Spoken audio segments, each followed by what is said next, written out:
My stepdaughter disrespected me for years, and my wife let it happen. Even threatened divorce if I spoke up. So I stayed silent, then moved on. Now they want me to reconsider. But my answer is still no. Hello Reddit I, plus here. You know, when people say, marriage is about compromise, I don't think they mean losing yourself completely just to keep the peace. I married my wife Rachel when I was 38. She had a daughter from her first marriage, Kayla. At the time, Kayla was 14, moody, sharp-tongued, and determined to hate me from the start. I figured it was normal teenage stuff. Her dad wasn't in the picture much, and I assumed I just had to earn her trust. Kids lash out when they feel abandoned, right? So I tried. I took her to school when Rachel had early shifts.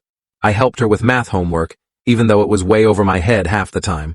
I sat through hours of cheer practice in the rain, waiting in the car. And through all of that, Kayla treated me like I was gum on her shoe. She called me names when Rachel wasn't around. Things like wannabe dad or loser. She mocked my job. I run a small landscaping company, laughed at my clothes, even told me once, "You're just renting space here till mom kicks you out too." I brought it up with Rachel, gently at first. She brushed it off. "She's a teenager. You're the adult. Don't take it personally." I tried again, months later, after Kayla posted on her Finsta that she hoped I'd get hit by a mower. Still, Rachel just sighed and said, "You are kind of strict sometimes. Maybe just give her space." I started to notice a pattern. Whenever I mentioned Kayla's behavior, Rachel didn't just get defensive.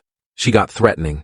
One night, after Kayla threw a tantrum and told me to go false myself in front of guests, I told Rachel I was done walking on eggshells.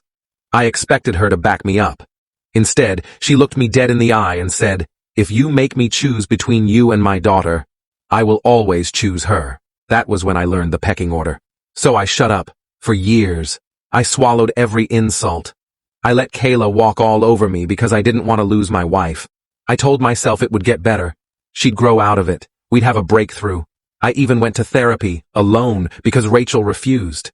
She said therapy was for people who can't handle their own drama. When Kayla turned 18, I started counting the days. Once she was out of the house, maybe Rachel and I could finally breathe. Maybe we could rebuild. Except, Rachel changed too. She started echoing Kayla's tone, rolling her eyes when I spoke, treating me like I was disposable, like I was just there to pay bills and nod along. One night, I was sitting in my truck after a long day. My phone buzzed. It was a text from Kayla. I hadn't heard from her in weeks. All it said was, "LMAO saw your company truck today. Still stuck mowing lawns at your age? Yikes." I stared at it. Not mad, not even surprised. Just empty. And then something inside